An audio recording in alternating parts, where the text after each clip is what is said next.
Good evening, everybody. Good evening. How are you? It's Valerie here. Can you listen to the birds? Can you hear what's happening out here in the world? There's a light drizzle. It's just the most fantastic kind of weather. Social network versus social support, are they kind of the same thing? In recent times, networking has come to represent some kind of exchange of resources. You meet people so that you can create more opportunities for yourself, exchange ideas, resource yourself, and hopefully it's kind of advance your connections in a way. It's a rather utilitarian view of social connections. There's a place for it and a space for it. Networking for the purposes of growing your opportunities, whether it's for business or for your job or for your career, is not a bad thing to do. However, at the heart of social networking, in terms of, I suppose, what social psychologists would have understood what it meant, was basically creating a net under you and around you.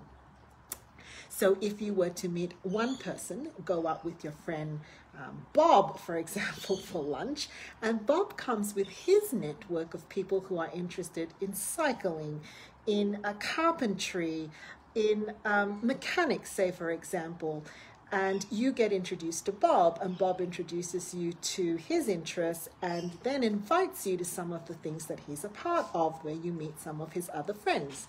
And so let's say you go to Bob's carpentry meet, or I guess a men's shed event, for example, and you meet Bob and George and Frank.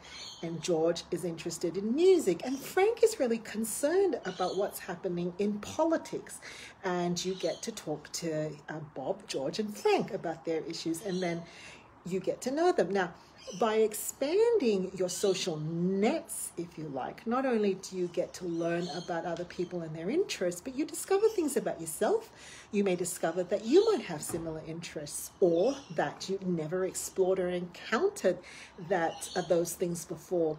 You might also go beyond your comfort zone, go beyond what is common and near and inconvenient to you, and challenge yourself to meet new people. And so by expanding your nets or your networks, you also therefore expand not only yourself, but also your social supports.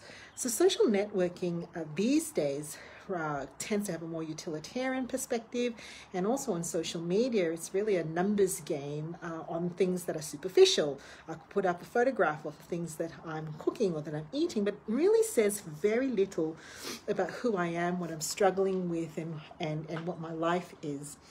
So social networks is a great idea beyond just looking at what we have within our periphery, or what we know as being our connections.